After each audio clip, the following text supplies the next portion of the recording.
Thank you, sir. What nonsense is this, yeah? What is this, sir? Heckling? What is heckling? She's not. What is this? I haven't even started.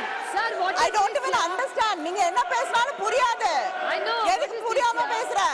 Sir, ये भाजपा का मानसिकता है. sir, what is this? She's not even started and your member is heckling us to the speaker. This is the respect for women. Exactly, sir. What is this? I don't even understand what he says. What is the point in saying this? What is this? What is this? What is this? This is the respect for women. This is how you behave. BJP doesn't respect women. They have no respect She's for not even women. started her speech. Shame on you. Shame on you. Really? Shame on you. Shame on you. Really shameful. Very shameful. Idiot.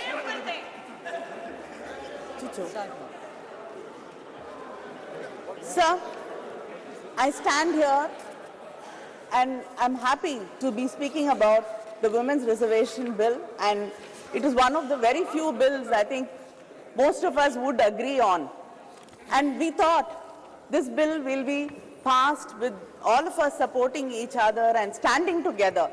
But unfortunately, the BJP has taken this also as an opportunity for politicking, and it is very unfortunate.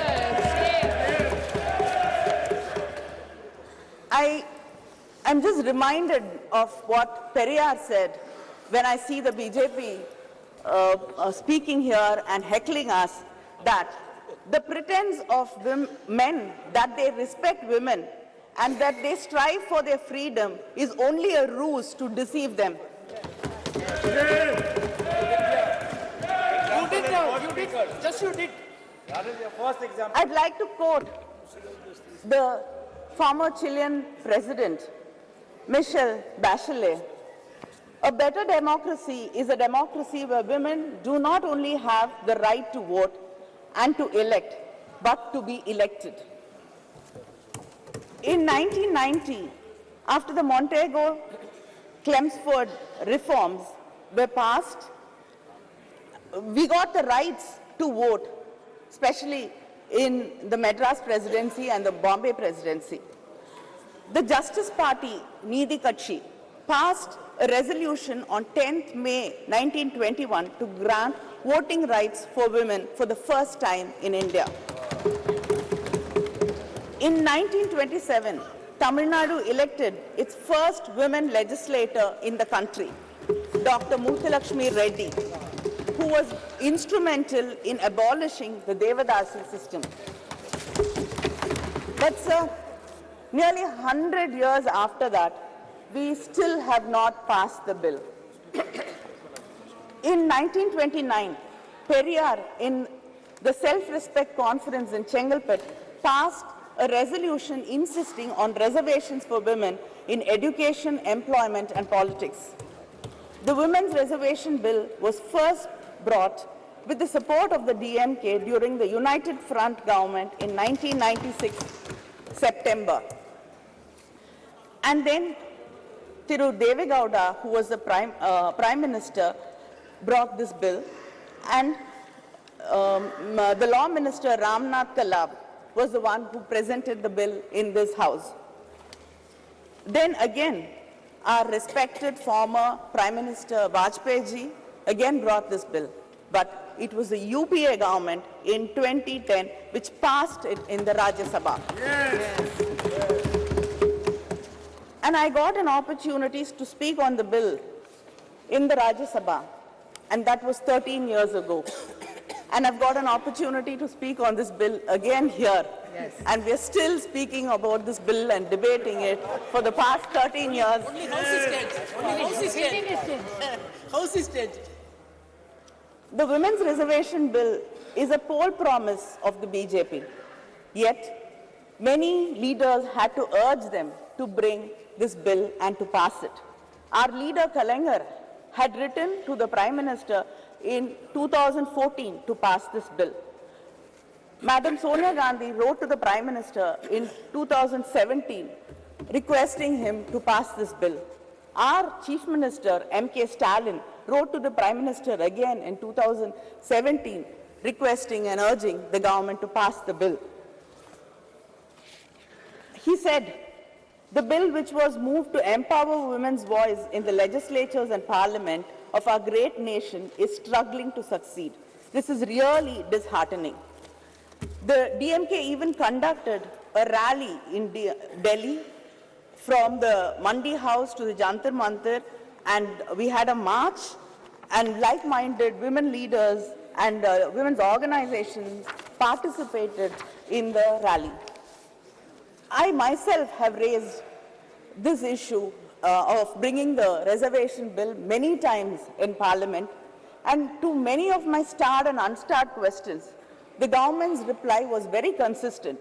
They said that they have to involve all stakeholders, political parties, and then build a consensus before bringing the bill. I'd like to know what consensus was built, what discussions were held. This bill was brought shrouded in secrecy. Yes, yes. We did not know why this session was called for. In the all-party leaders meeting, there was no mention of this bill. I don't know if any of the political party leaders were called for discussions and deliberations about bringing the bill. And suddenly, the bill popped up from our computer screens like Jack in the Box. Is this going to be the way this government is going to function?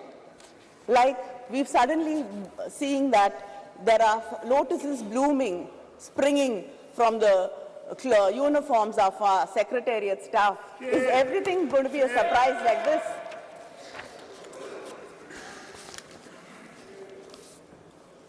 In spite of all this, when the Prime Minister mentioned the Women's Reservation Bill, and when our own Megwalji introduced the bill, our minds were so full of happiness, and the lines of Mahakavi Bharati rang in my heart. பட்டங்கள் ஆழ்வதும் சட்டங்கள் செய்வதும் பாரினில் பெண்கள் நடத்த வந்தோம் எட்டும் அறிவினில் ஆணுக்கு இங்கே பெண் இளைப்பிள்ளை தான் என்று கும்மி அடி, which if I translate says that we have come to make laws and to rule. Now we are equals and let us cherish it. But then, like the crows and crows of my sisters who were waiting for this bill to be passed, my heart also sank when you said we had to wait for it and we don't know when actually the bill is going to be implemented. In 2010, when the bill was brought by the UPA government, there was no conditions. The bill was to take effect immediately after the passage of the bill.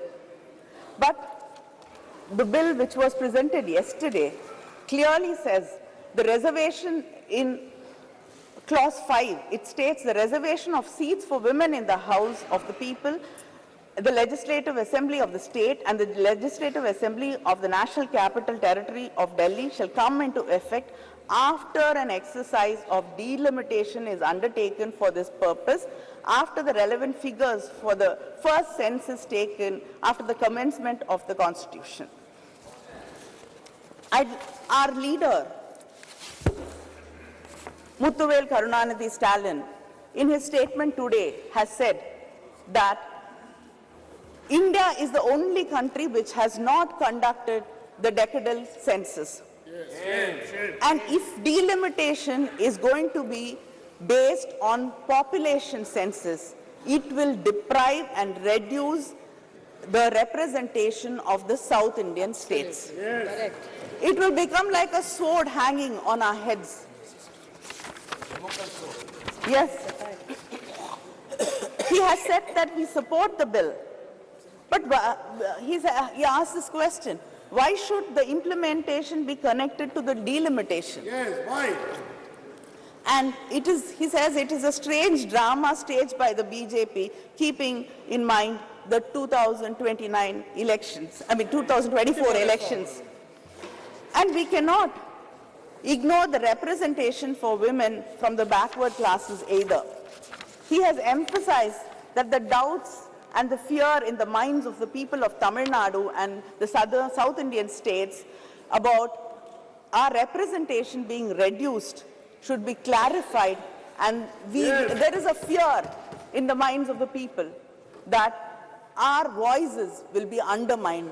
There should be a clear clarification about this, because we do not want our representation to be reduced in any way. And just because you cannot give a reply saying we will not be underrepresented because the numbers will be the same and other states will get more representation. As it is, this has to continue so that we get equal say in what is being discussed. Sir, the 17th Lok Sabha has passed 40 bills on an average every year, and without hardly having opinions of women and without even hearing our voices in this House or the Rajya Sabha. And India ranks 141 out of 193 countries, falling in women's representation, falling behind our neighbors like Pakistan, Bangladesh and Nepal. How long should we wait to see this bill being implemented? It can easily be implemented in the coming elections, the parliamentary elections. This bill, you should understand, is not a reservation, but an act of removing bias and injustice. And if you do not remove the clause which says after delimitation, then there is no point, because we do not know when this inordinate delay can go on. You can do the census, the delimitation after 10 years, 20 years, 30 years.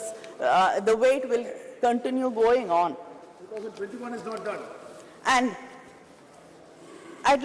and of course, some of our leaders are very worried that if a woman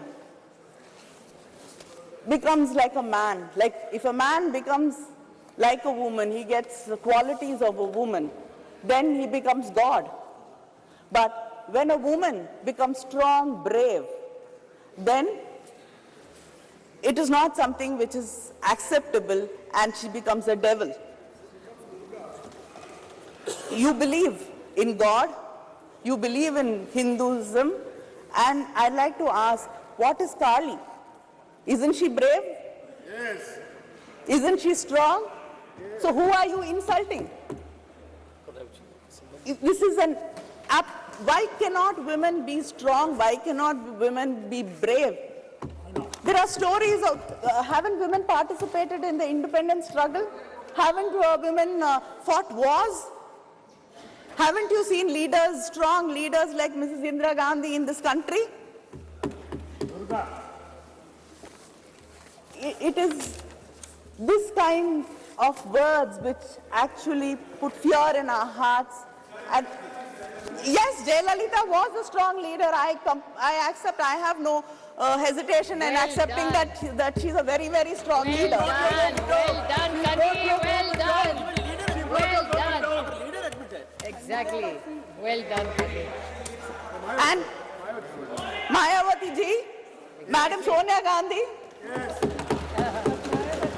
Mamta Banerjee. Mamta Banerjee. And the one of the names you often forget is Sushma Swaraj ji. Yes. And I also like to quote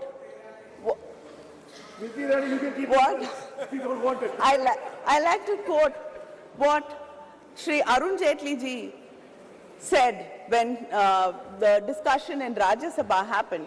He said, the argument that men can also ensure justice to women has been weakened. Underrepresentation and discrimination stare us in the face. Politics of tokenism must now evolve into politics of ideas. So please stop this tokenism. And this bill is called Nari Shakti Vandan Bill. Stop saluting us. We do not want to be saluted. We do not want to be put on pedestals. We do not want to be worshipped. We do not want to be called mothers. We don't want to be your sisters, your wives. We want to be respected as equals. Let us get down from the pedestal. Very good. and walk as equals. We have a right to this country as much as right you have. This country belongs to us, this parliament belongs to us, and we have a right to be here. Thank you. Very good.